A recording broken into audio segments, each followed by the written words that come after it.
Thank you, Amy, and thank you, Hiram. And we would be remiss as a production team and myself as a host to not also, if I didn't echo our thanks, appreciation, and support for Vicki and the work that she did with us at Pancakes and Politics. Vicki preceded me, and so she set a high standard, and she's going to excel in her new job working for Mayor Duggan. So we wish you, Vicki, the best of luck.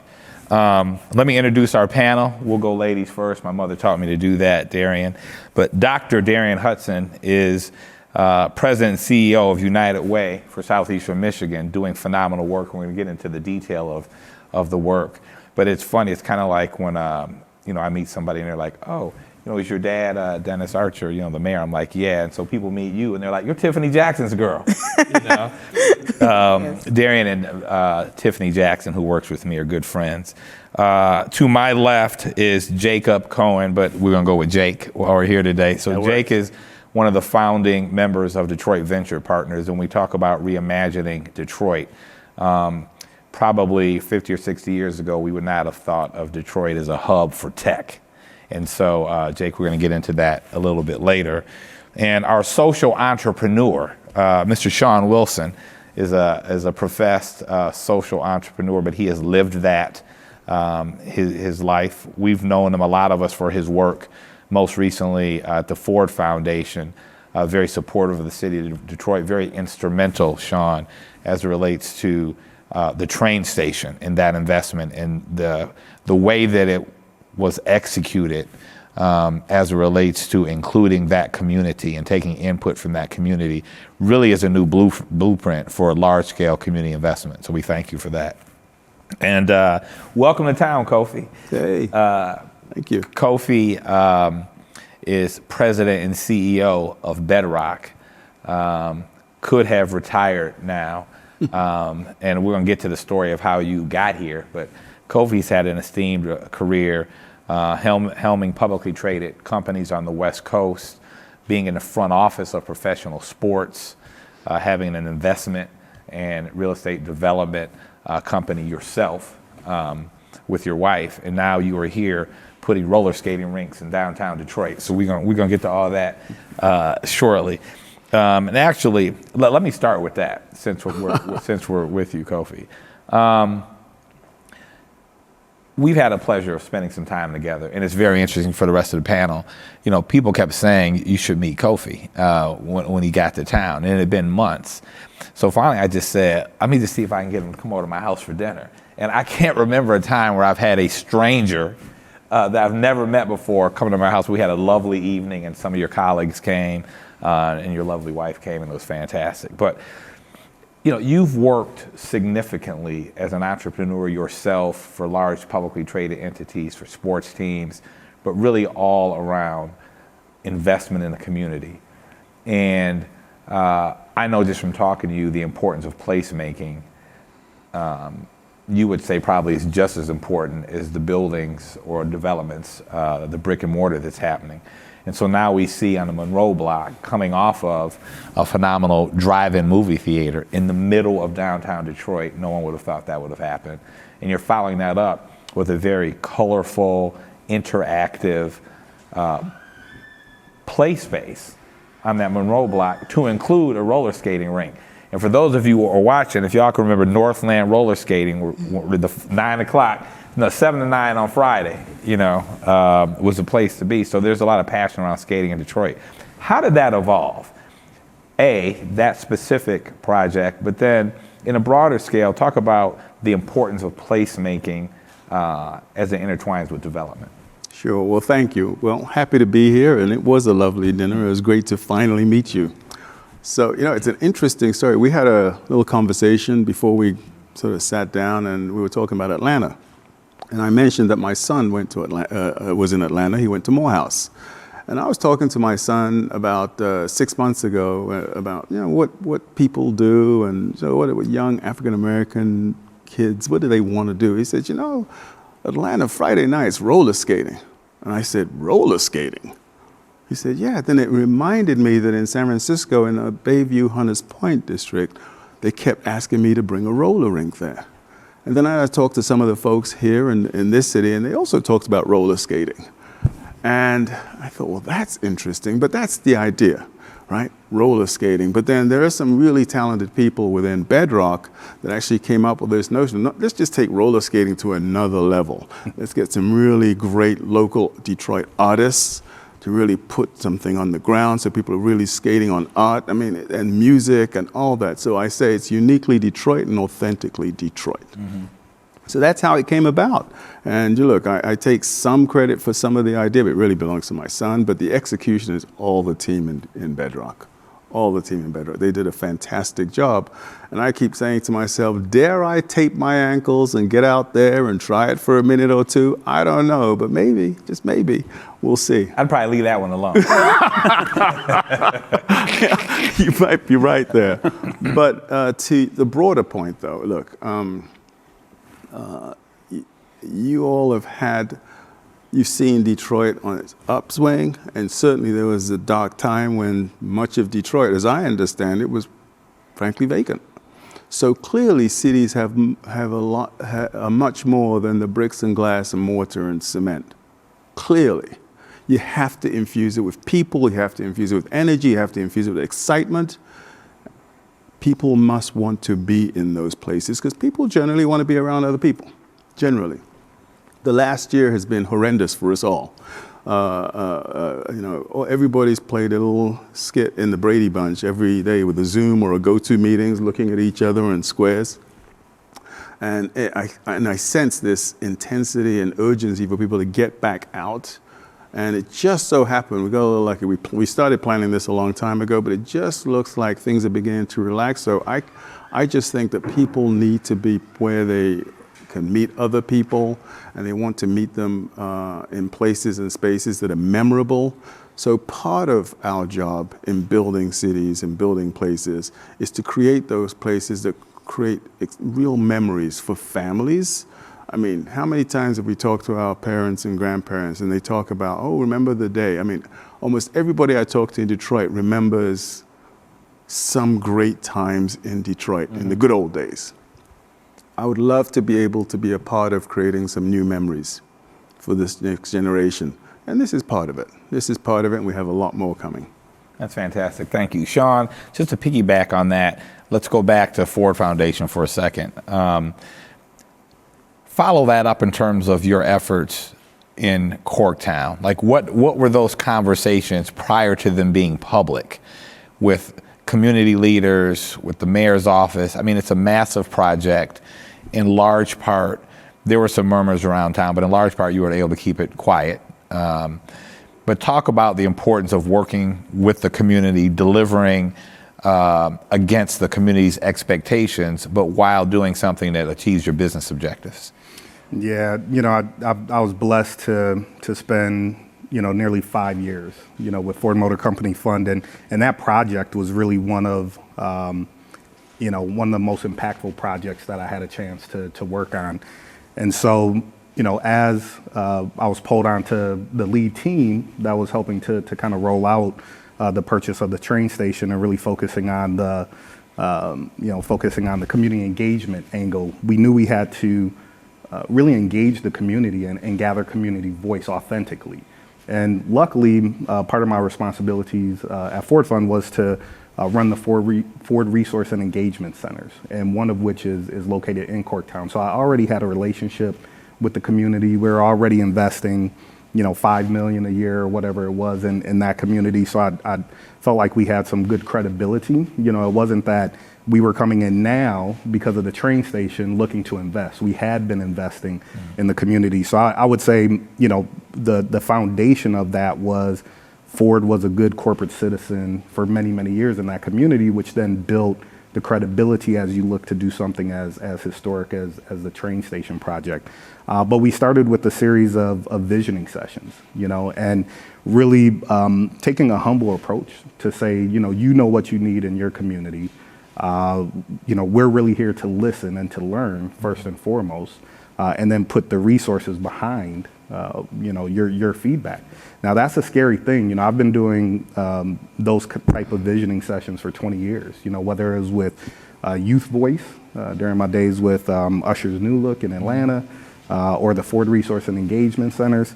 And so it's a lived practice, right, for a couple decades. And it's a scary thing because a lot of times people say, well, what happens if the community asks for something that we can't deliver? And that's a real fear.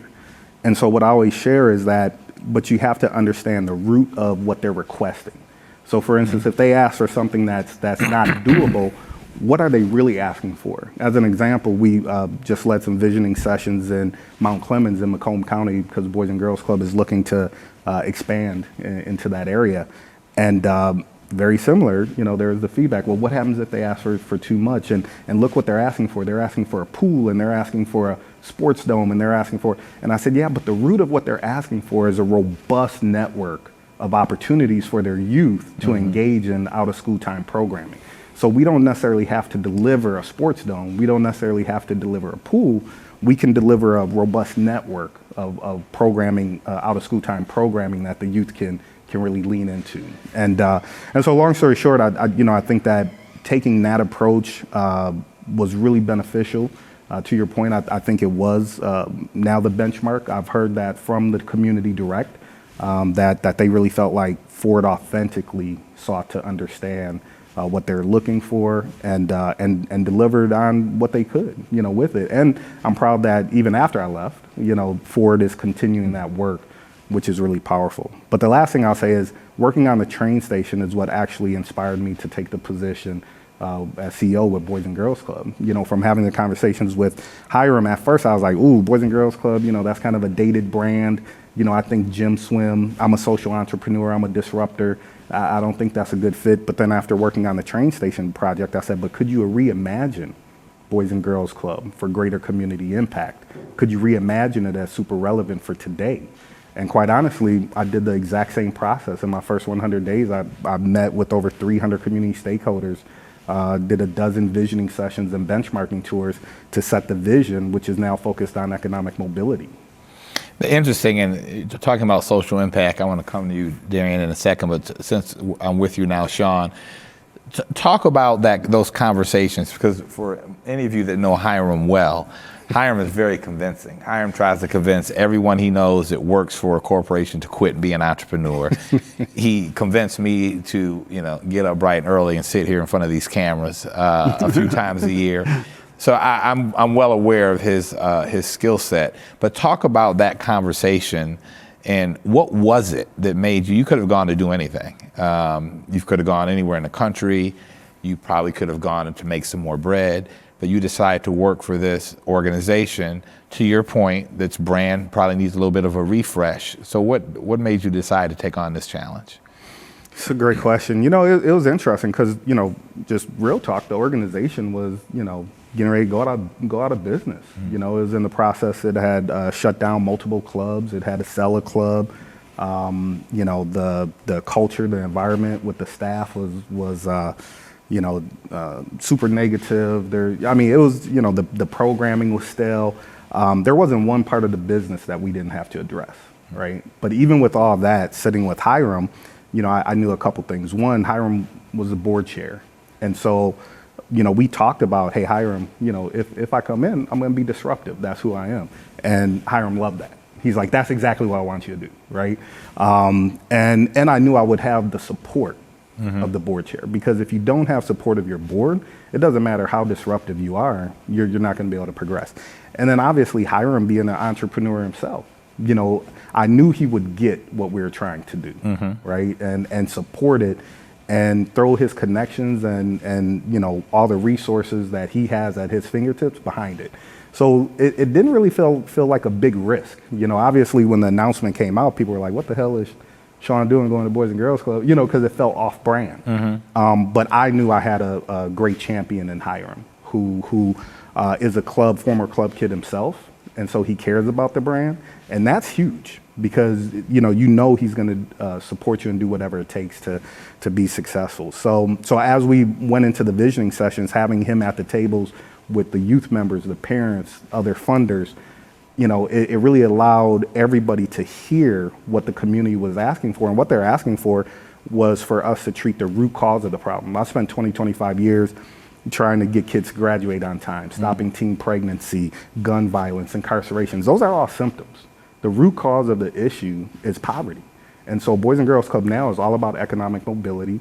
Our goal is to make sure that our youth are career, startup, and homeowner ready. We want them earning a livable wage, understanding how to start a business, and owning their own home. And that's true economic mobility. So without the support of Hiram as board chair and the rest of the board, which was amazing, we wouldn't have been able to do that. And then finally, I'll say, we took some bold, drastic steps in a short period of time. We diversified our staff. Only about 20% of our leadership team was African American or color, yet we serve 85% African Americans. Mm-hmm. So we switched that. 100% of our leadership team is minority, women, and people of color. Our board, there's only about 15-20% of our board. We switched that. We have a 50-50 board now. So once again, you can't do any of that without the support of your board and a powerful board chair. So I'll send Hiram my invoice. Right, exactly. So as you talk about kind of the new path and direction, getting to the root cause, and you talk about, obviously educating kids, having them be career ready, a lot of those careers are in the tech space. So first of all, let me say that I predict that by the end of this, that Detroit Venture Partners and perhaps StockX is going to have a partnership with you guys at the Boys and Girls Club, which I'm going to take credit for. I like that. But Jake, when you talk about reimagining Detroit, again, as I said in the introduction, people would not have thought that Detroit could be a center of tech innovation, that we would have a significant startup culture, that we would have a unicorn, and I'll let you describe what that is and which business that is, born and raised out of Detroit. Talk about what that means for you, because when you started the business several years ago, I'm not sure that you thought you'd have the success that you've had. And I don't think that you thought that what you all were doing was really going to significantly and almost at the outset single-handedly change the view of Detroit. As you look from Silicon Valley here, or from New York here, or from Austin here, all of a sudden we're at par with a lot of these communities. So talk about, first of all, what does DVP do for the broader audience, and then talk about the significance of what you do. Sure. Well, first of all, I'll say Detroit Venture Partners is a venture capital investor. We're part of this family of companies, which includes Bedrock and Rocket Mortgage, and Dan Gilbert being co-founder of Detroit Venture Partners, and his vision and he's a startup guy. He loves building companies. I think that's the one thing we all have in common at Detroit Venture Partners, is we just get excited about the possibility of a startup. And to be in a city that is reinventing itself or reimagining itself, has that same, vibe and excitement, and attracts entrepreneurs. I'll say, before I even get into, what we've accomplished or what we hope to accomplish, the thing you learn about startups and in building a startup ecosystem, and even in helping to reimagine a city overall, it's a long game. Mm-hmm. It's a long game. There's never one silver bullet. It takes, everybody on this panel is doing as much for the startup community in a lot of ways as we are investing in startups. People build companies in cities where they want to live and work. And people found companies because they have an education that is, that fits, the time, and fits, what companies need and want at that time. And so, there's no silver bullet, and there's no one solution to building a vibrant ecosystem. And my favorite quote, and probably the most humbling thing that I learned over the last 10 years now, it's been 10 years since we've been investing in startups in Detroit. I think it's a Bill Gates quote, and I might get it a little wrong, but it's something like, we all overestimate what we can accomplish in 1 year and underestimate what we can accomplish in 10 years. Mm-hmm. And that's like, it's one thing to say it, but then to live it and feel it now, looking back. 5 years in, we had invested in a lot of companies. We were really trying to get the ball rolling to create an environment where people felt that they could build great tech companies in the city of Detroit. And we'd made a lot of investments, and we hadn't seen that unicorn, success story. And then in the last 5 years, you mentioned StockX, and whenever I'm in front of an shameless audience, branding, by the way. It's perfectly facing the camera.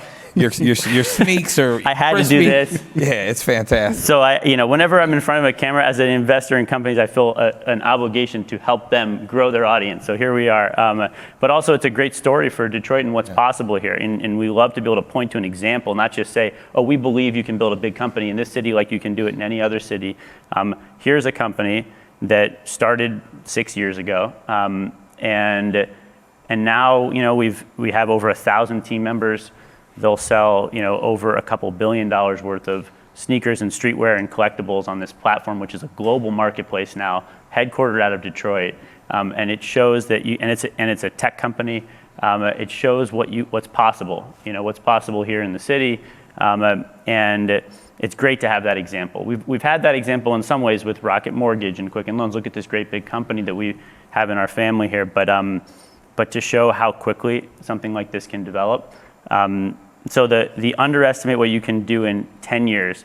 Certainly, I'd say we overestimate maybe what we can do in a year, but looking back on 10 years, this past year, we had 6 startups in the city of Detroit that raised over $10 million each in venture capital financing, not from us. The best part about that is it's not, we were a participant in those financings, but this is outside capital coming from all over the country, seeing the opportunity to invest in companies in Detroit. I think in the first 6 years we did this, I'm not sure we had one $10 million financing in the city of Detroit. And so just in the last year, we're seeing this kind of momentum having built up over the investments we've been making over a long period of time, and not just us investing in companies, but Bedrock investing in buildings and us investing in education and University of Michigan, Michigan State, engaging in the city of Detroit, and more talent kind of coming and staying in the city and in the metro area. And so try to stop the brain drain. All these things are so important to building a startup ecosystem. I'm not sure, really I would say the next 10 years, what gets me really excited about looking back at the last 10 years is, we underestimated in some ways what we could do in 10 years. The next 10 years, it's so much more clear to me how much opportunity there is to build off this foundation. Certainly we're still in the first inning of it. We're not, Silicon Valley yet. And building that ecosystem and making it an inclusive ecosystem and being an example for other cities about what's possible, that's kind of our challenge for the next 10 years. So you mentioned you obviously work with our youth. You mentioned education, and we're going to come back to inclusivity in venture capital and private equity spaces in a bit. But you need talent, Darienne, for all of that. You need a pipeline of students who become employees. Public school systems in the country on average are not doing great. And I think that the misnomer in Michigan is that the Detroit public school systems are doing so poorly compared to the rest of the state, when in fact, quality of education as measured by academic performance for Michigan public schools as a whole are not doing well and are down compared to historic times. You were an educator. You were an educator here. Mm-hmm. And now you are part of partnerships in this community, many of which you lead and you're known for really around the world in terms of how you pull together the philanthropic community, civic community, and the business community to solve problems in Detroit. Talk about first just the importance of all of those different communities working collaboratively towards our future. But then talk about what more can we do to help these kids? I mean, because it's one of those things where people would ask me, and you typically have an opinion about most everything, and I don't, because it seems like such a large problem rooted in a lot of systemic inequities and just circumstance that are to no fault of the kids that it's now affecting. So the importance of organizations working together, and then what more can we do for our kids? Sure. So, I think about my time as an educator before I came here, and the second time. So, yes, I was a teacher in Detroit public schools, and why I actually left initially to go get my doctorate in urban superintendency was seeing that this district was losing thousands of students a year. I think about the school that I taught in, Greenfield Park. It has since been demolished, and the devastating effect that that has on neighborhoods and communities. And so when I was superintendent in Milwaukee public schools, the United Way was actually one of our most significant partners. And I firmly believe in collective impact, the power of bringing together resources, people, their energy, their talent, their expertise to be able to solve some of these toughest problems. And as an educator, I became frustrated with all of the different initiatives that we had in place and still not seeing the type of results that we want for our children. So first, I definitely believe that districts cannot do this on their own. And full disclosure, Dr. Vitti and I went through the same program at Harvard. So, I firmly believe that, we have to do our best to put our support around our leaders. And it's more than money. It is more than even time. I mean, it really does take this intention, the collective will, and building trust with our communities, with our children, and the institutions to be able to make the change that we want to see. We talk a lot about the unprecedented times that we find ourselves in. I don't know that we're talking enough about some of the positives, at least from the nonprofit perspective, and even in the educational space, with collective will. Collective struggle in some instances with advocacy and being willing to pivot. I strongly support community schools. We're actually launching some in Pontiac and Southfield, River Rouge, and Hazel Park. We're providing wraparound services for homeless youth that are currently in our city, in the city of Detroit. And the same energy that we had where everyone was available by phone, everyone was accessible, everyone was willing to lean in, we have to have that same type of attitude when it comes to our children. A lot of times we try to fix them, and we have to ask. We have to ask them what they want. We have to. It goes back to what you were saying. You have to ask them what they need. If I could share a quick example, this was back in 2016 where we had an unarmed black man that was killed by the police. This was in Milwaukee, in a neighborhood called Sherman Park. And everyone, both the police officer and the victim were former students in Milwaukee Public Schools. So everyone was just talking about our students and they weren't going to accomplish this and look at what they do. The city was on fire. And before I did anything, I called my student advisory group together. And I said, this is what people are saying, but I want to know how you feel. How are you experiencing that? What's your lived experience here as a citizen in Milwaukee? And just hearing their stories it's what really propelled us to start an entire equity agenda for the students. And that's the same approach we have to take now. United Way has done a total pivot in terms of how we talk about equity, in terms of how we wrap our arms around our children and wrap our arms around institutions. So I think, that was a very long-winded way of just saying that, it's going to take all of us. It's all of our responsibilities to make sure that our children are successful. We can't stand back in judgment. Everyone has a platform. Everyone has an institution that can lean in and provide resources for our students. So I'm hopeful with some of the programs that we have in place, but I know it's not enough. And we have to start with talking with our children, talking with the families, and figure out how we can accelerate achievement for them. Thank you. Kofi, I talked about how all of your past successes and candidly, you likely don't have to be working, didn't have to come to Detroit. So I'd really like to understand what those conversations were like with you, much like I was interested in Shawn's in terms of, why here, why now? And the caveat I'll put to it is that I'll speak for me, not for the Chronicle.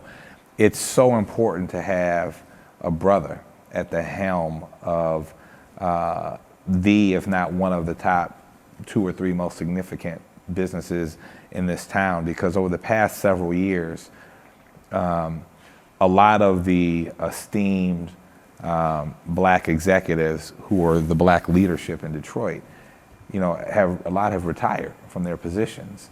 And unfortunately, in many instances, those positions were not backfilled by people of color. So when you look at who is corporate leadership in Detroit, decision makers, owners of P&Ls in organizations, they're very few. And so it's meaningful for black folk to see you in this position. And then secondarily, just what Bedrock continues to do, you continue to make investment. And so to me, that's a big deal because when Dan had his health challenge, I think a lot of people were wondering, would there be a significant pullback? And you're still opening cranes now to stories of you guys making significant acquisitions. You're spending money on placemaking. And so why did you come here and take this position? And, talk about what it means to you to be a person of color, a brother in this role. Sure. Thank you for that, Dennis. I think about a year ago, as you pointed out, I had just retired from my position as Chief Operating Officer of Five Points, a publicly traded company and the largest master plan community developer in California. But I'd been either in the public realm or in the private realm building real estate in some fashion and doing business attraction, business development. And, I felt, okay, I'd done what I could and it was time for me to step back. But think of the times we were in. A week after I retired, COVID hit.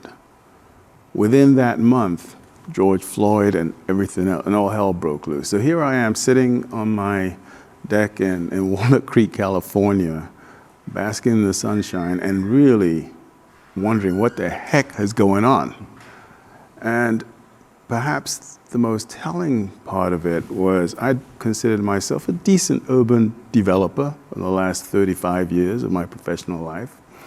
And that means that I have impacted, hopefully, communities, places, and spaces, as we talked about, hopefully positively. And yet, as you, Dennis, and others may not know, I'm originally from Ghana. And the very fact that I could come from Ghana, if two cases, go to Berkeley, and then have the opportunity and frankly the successes, the experiences I've had in America, just shows the promise of this great country, right? And yet I'm sitting back on my deck and looking at these scenes and wondering what the heck is going on, and more importantly, in moments of sort of self-reflection, I think, what could I have done differently? What could I have done differently as an urban developer in all this time? I mean, I was building these beautiful parks, I was, making sure that there were significant community benefit packages. I was trying to bring in the local workforce. I was doing all those things. And it hit me, and this is even before I got the call, it hit me that I may have missed, and I think you pointed out earlier, I think you did, Shawn, you got to go to the root cause of it. And you mentioned it's the systemic racism. Those inequities that we're seeing exploding on the scene, which have been emphasized in many respects through the pandemic and how it's hitting our communities in a disparate portion, all because of the social inequities created by the systemic racism. And I said to myself, wow, perhaps if I had spent more time thinking about growing wealth and improving health outcomes in the same community that I'd been working in, just perhaps there may be more generational, as you said, economic mobility. And fundamentally, what does that mean? It means people would have choices around what they do, they have a sense of self-determination. Anyway, so that was all running around my head. And, when you're sort of sitting on the deck and all that, what do you think you do? You say, maybe I'll start to influence policy. So I started to write papers. And just about, and my wife and I had all these great plans. We were going to weddings. We had a wedding in Barcelona, cruises in Europe. It was great. Couldn't go anywhere.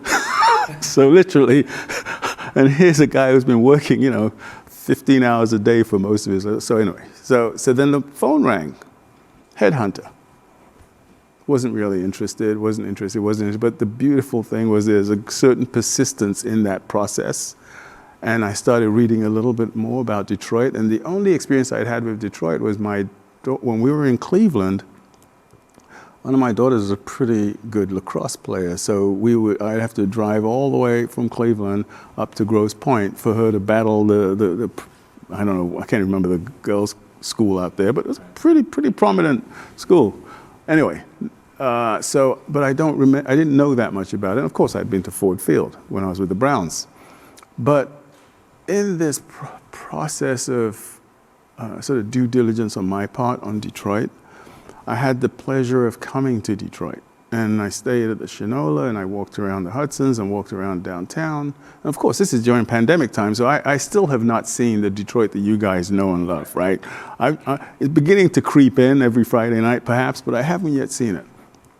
And in fact, when I first came here, the perception from my perception was so wrong that the reality was like, wait a minute, you guys, I said literally to the senior leadership, you really don't need me. You guys are doing great. I'm happy to be an advisor. This is great. But then I had sort of that, I'm sure the experience that Jake has had a few times, and just sitting with Dan and Jen Gilbert and listening to them and hearing what they have in mind for Detroit. And when I tell you that what they were saying was so in sync with how I had been feeling about how city building should occur, as I call it, the comprehensive economic uplift of the city, across the whole city. That's where their focus is. And Dan just says, Detroit needs to find its rightful place back as a world-class city in the 21st century. Boom. That's all he has to say. And I'm like, oh, that means so much, and it means everything. And I said, I want to be a part of that. I want to be a part of that. And that's why I said, okay, I'm going to get back in the ring, as I put it. And so here I am, and I'm happy to be here, And I'll tell you that, as you've pointed out, all these sort of connections are so important for that economic uplift, that comprehensive uplift of the community. I mean, I've studied a little bit around the world with respect to what it takes.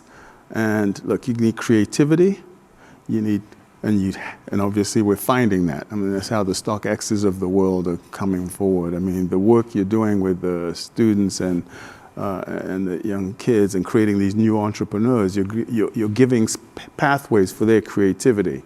You need connections, because you got to connect the dots. You got to be able to figure out how folks can actually influence the pipeline of their careers. And you need capital. And obviously Jake knows all about how that plays such a significant role. You need creativity, connectivity, and capital. Then you really have to have a strategy around where the opportunities might be. And it's not necessarily chasing the opportunities, because I think often in business development and economic development, we spend a lot of time chasing deals, and we spend a great deal of time with site selectors who have already sort of got 15 options and we're one, and you're chasing them. And it's a dance, believe me. You got to play it, but you got to dance to that tune to some extent. But I think the critical thing is to really say to ourselves, what are the unique opportunities available to us that we can grow? And we still have, the home of the automobile, and the automobile industry has clearly made it clear. They are moving to the electric vehicles and autonomous vehicles, etc. We need to be there. We need to create those places and spaces where those industries can grow here. And those industries have become much more complicated than the old combustion engines. Right now, as we talk about EVs, we're talking about batteries, we're talking about chips, we're talking about robotics, we're talking about Internet of Things, we're talking about all these things that need to grow as part of the new growing economy of Detroit. So I spend quite a bit of time these days thinking about where we can place our resources and how we can use those resources to create opportunities for others who need to add their capital and their experience to grow that industry. And that's, I think, how we're going to make a difference. So as Jake's pointed out, the first 10 years, and this is Bedrock's 10th year, so point out. And I'm sure, to your point, I'm sure Dan probably knew he was going to be here at this time, right? But it's an amazing job to have taken Detroit from where it was 10 years ago to where it is today. The next 10 years, it's all about how Detroit's going to really take its rightful place in that 21st century as the leader in the whole sort of automobile, electric vehicle manufacturing and everything associated with that. And I think that Bedrock has a place in that. It's about making sure the places are attractive to the folks who want to bring their companies here. Jake said, they, at the end of the day, it's a very human decision. The CEOs come in, they drive around, they say, okay, I like this office building. Well, where are my folks going to live? Mm-hmm. Where are their kids going to go to school? Where are they going to eat? And that's part of where Bedrock has a significant role to ensure there's a diversity of options for those employees. So you mentioned a couple words that I just jotted down, Kofi. Diversity, systemic racism, growing wealth, and the need for capital. Jake, I mean, you know, it's well documented that, you know, black folks' access to capital is not at par with white peers. If you walk into a bank to go get a loan and I walk into the bank to get a loan, you're gonna get closed on at a higher percentage of me just because you're a white male, and I'm gonna have less of an opportunity to get that financing just because I'm a black male. And it may also you have better sneakers on today too. That may I'm lend trying to itself keep up to with it. you. That's important. But you know, what sense of responsibility you are building DVP, StockX, and dozens, hundreds of other investments in a city that's 85% black, with kids who are all growing up on their phones and Xboxes and PlayStations playing video games that have no idea that they could actually learn to code and make those video games and become an entrepreneur and become a producer, not a consumer. What responsibility do you feel as the leader of DVP to energize that pipeline of opportunity so that in this city that's 85% black folks in particular can have an opportunity to present, to pitch? And I know some of the things you guys have done with your big pitch days and other entrepreneurial things that you've done to help encourage that, but talk about the importance of that. Sure. No, I think, you know, to be totally honest, that responsibility has become so much more clear to me in the last 5 years than in the first 5 years. You know, when I started at Detroit Venture Partners, I was just trying to find one company to, you know, to help make it successful in the city of Detroit. You know, there was not a real tech, startup tech community, and I knew how tough it was in every city to build successful companies. And so I was so heads down focused on just how do we get companies off the ground? How do we make our first few investments? How do we have a space where startups can work? And then over the last 5 years, you know, that responsibility has become, you know, just so much more clear to me, and thinking of yourself as a leader too. You know, it's an interesting thing. You know, we don't always notice ourselves as potential leaders. And so, you know, I think one of the first things we had to realize and pick our heads up and look around was our investment team has to be diverse. Our investment team has to be representative of the community. And so, you know, if you look at our team today versus our team 10 years ago, you'll notice a big difference. You know, just in terms of, our team is, has black investors, has Hispanic women, men. I think we were pretty much all white men when we got started. And so I think that's important.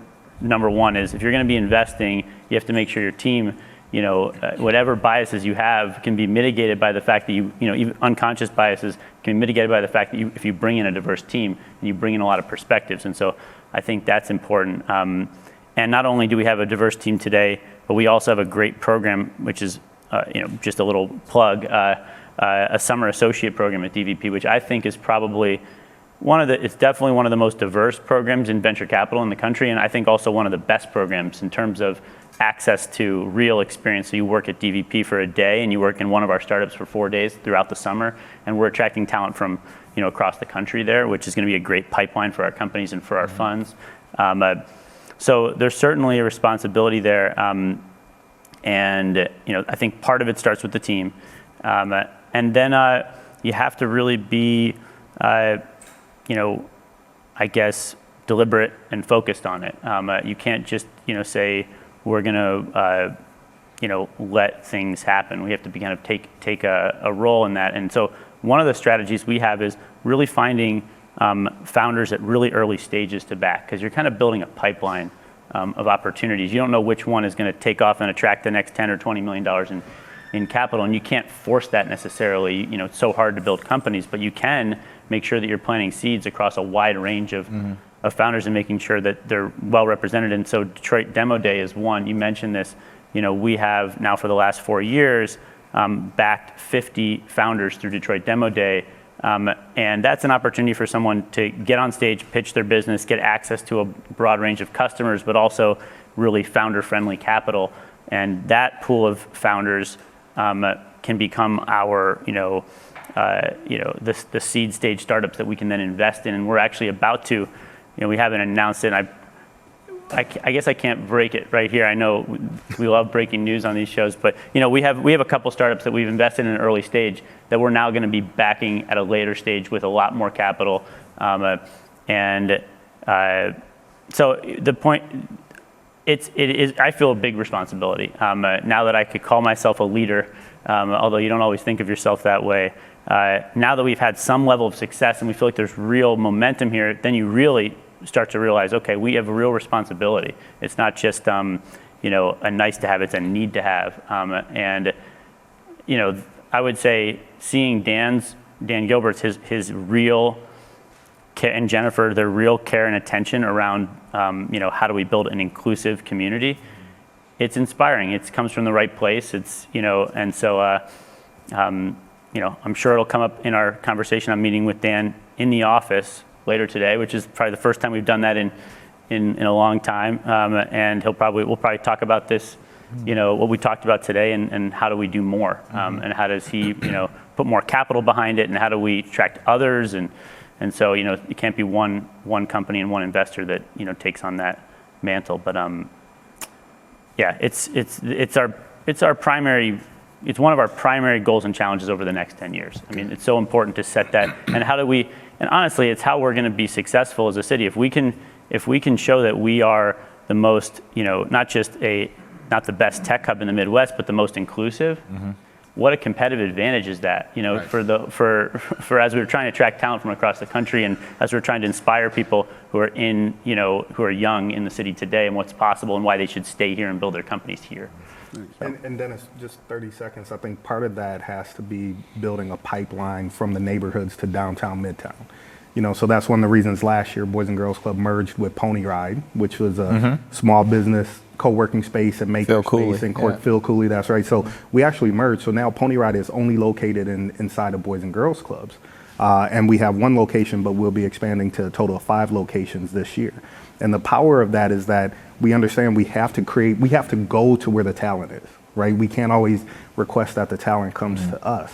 And so we're able to really give a place for neighborhood entrepreneurs to build their business, right? We're also showing the kids real-time entrepreneurs who look like them, but we're also creating space for a unique type of entrepreneur, or often overlooked type of entrepreneur. There's very few places you can take your kids, right, to your maker space or your co-working space. So we're filling that need. And then also we're finding that there's a unique type of entrepreneurs who are often overlooked. As an example, we've been building the sports coalition. We have 6 leagues who are in our spaces, right? Handball, soccer, volleyball, football, basketball, but we're giving them professional space to actually grow their clubs, which is often overlooked. And the power of that, when you talk about revitalizing a city, and Kofi kind of hit on it earlier, is people want a place where they can, of course, educate their kids, but also they need rec, they need sports, they need out of school time programming, quality. And if they don't have that, they'll leave the city and go into the suburbs in order to get that. So I think what Boys and Girls Club is doing, and we did build an ecosystem when I came on. We drew a 5-mile radius around each of our clubs, and we said we have 400,000 youth within a 5-mile radius of our clubs. how do we best serve them? And it's by building this ecosystem where we're supporting entrepreneurs in that ecosystem. We're hiring them to help run our programs as program partners, and then our vendors are within the ecosystem. And because of that, we invest about $1 million a year back into the ecosystem, 1.8 over the last 2 years. And as we look to scale over the next 5 years, we anticipate investing 40 million back into the ecosystem. So you know that wasn't 30 seconds. They're showing me white signs. What was that, 90 seconds? But that's all right. But, you know, I'm always joined now in studio by my dear friend, Andre Ash. Andre, sorry for the delay, but I pass the mic to you. Good morning. Good morning, Dennis. That's okay. But briefly from our next guest ahead, I want to ask this question both to Dr. Hudson and Shawn Wilson, and briefly with 60-second responses from the both of you. To that point, how significant is the continuation of community, corporate, foundation, and government partnerships for Detroit? What does that look like now and moving forward? We'll start with Dr. Hudson. 60 seconds. It's mission critical, and so during at the height of the pandemic, we raised $37 million, and we had over 70 organizations that partnered with us to be able to administer over 1,000 grants to the nonprofit sector, to our schools, also working with a number of social service agencies, and so that type of collaboration is essential that we continue it. With the gift that we received from Mackenzie Scott, we're actually launching our Racial Equity Fund, so continue to look for that, and our plan is to not only invest in nonprofit organizations and social service agencies, but also our churches. We also want to invest in individuals who have innovative ideas and ways they can serve the community. But it takes all of these different organizations coordinating together to be able to make that type of a difference. So we can't lose the momentum that we gained during the pandemic, and as tough as it's been on as many people that have been hurt by this, we have to continue to use some of those strategies that actually helped us assist so many people during this time. So to answer your question, I hope that was 60 seconds.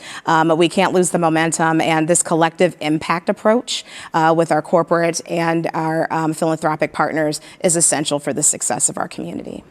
Yeah, I would definitely piggyback on that. I mean, I think it is mission critical, as Darienne said, and you know, briefly, this is a live example of why it's so critical. United Way was an early adopter as we sought to reimagine the Boys and Girls Club. Before we had it fully blown out, they said, we see where you're going, we're going to invest in that. You need that in order to build momentum and scale. And then Bedrock, just last year, we partnered with Bedrock to launch the first ever fashion and design industry club, where we immerse youth into the fashion business, right? So we paid them $10 an hour over 14 weeks to learn the fashion industry, everything from cutting and sewing. We challenged them to launch a social justice line, t-shirt and hoodie line, and we actually licensed their designs for as much as $1,500. And then we took it to market inside of Detroit is the New Black and sold over $10,000 during Black History Month. So when you think about that, career startup ready, but we couldn't have done that without Bedrock, and now we're looking to scale those types of industry clubs to 14 by the year 2025. Now, this question for Kofi and Jacob, and you touched on it a little bit. I want to follow up because equity and inclusion are buzzwords that have become more broadly embraced in companies today, from development, jobs, residential placement, the worries of gentrification. How do you ensure that on every level, legacy Detroiters, whether it's the residents or investing into entrepreneurs, how do you ensure that legacy Detroiters feel included and not left behind in the city's forward trajectory? 60 seconds from the both of you. Let's start with Kofi. Sure, thank you. I think, well, first and foremost, I think Shawn mentioned it earlier that you have to, at the end of the day, you have to reach out to the community. You have to reach out to the community.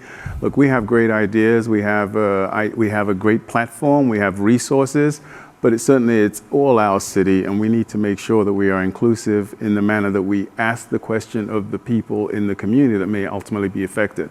That's one. But secondly, we also recognize that given our platform and our resources, we may be able to create perhaps some kind of a pipeline for others to come and co-invest with us and next to us. we may be able to, build on 3 acres, but leave an acre or so for others who are in the community come and co-invest with us, because perhaps we've created a safer investment opportunity for them as they co-invest or co-develop adjacent to where we're building. And we also can use our resources to perhaps do some of the front work, if you will, all the research, et cetera, and identify opportunities, and then make sure that information goes to those who have the abilities and maybe support them with resources, so they too can go forward and build. Ultimately, while we have great resources, and Jake mentioned this, we absolutely have to create opportunities for others to co-invest and co-develop in and around us for this ultimately to benefit everybody. And every decision has to think of the fact that this city is a very diverse city, and as such, there has to be a diversity of opinion. Well, just to add to that, I think for us in the tech and startup perspective, we need a diverse team investing. We need real opportunities for people of color to learn venture capital and startups in tech. That's both at Detroit Venture Partners and early in the pipeline, like Apple. The Apple developer campus that's coming to Detroit, which will be really exciting to kind of develop engineering talent. And then at the end of the day, it's going to be on us to make sure that the people who are receiving capital, the startups that we're backing, that are really well representing the community, that we have Black founders and women and men receiving capital. And so that's, there's no way around that being the ultimate end goal of everything we're doing, which is to build companies that are, both run by and hiring and employing people of color throughout the city of Detroit. So that's how we're going to measure ourselves over time. To all of you, actually, and you continue to follow all of our stories and news anytime, and for the full broadcast of this production at MichiganChronicle.com. Dennis, back over to you. Yeah, thanks, Andre. Hey, look, in closing, I think a couple things are clear. Detroit has not moved forward over the past several years without partnership from the philanthropic and business and entrepreneurial communities supporting political leadership with their mission. Two, the other thing that is clear to me is that which we heretofore would have thought was impossible is possible. No one would have thought that an individual would have acquired 100+ properties downtown, instilled investor confidence in the broader community that would then spill out to investment in the neighborhood. It's possible. No one would have thought that a startup would have launched in Detroit and in just 6 years be valued at close to $4 billion and be widely accepted and used across the globe. It's obviously possible. However, in a city that is predominantly Black, I think we all agree and are all committed to ensuring that people that have always stayed in Detroit, have remained in Detroit either because they couldn't move or because they chose to stay and support, have an opportunity to participate. You are all doing your part to make sure that happens. On behalf of Real Times Media, the Michigan Chronicle, Hiram Jackson, we appreciate your work. We hope to have you back to talk about what you have done. Maybe in a year or so from now, we can reconvene this panel. For those of you who watched this morning and got up early with your coffee to share this discussion with us, thank you and enjoy the balance of your day.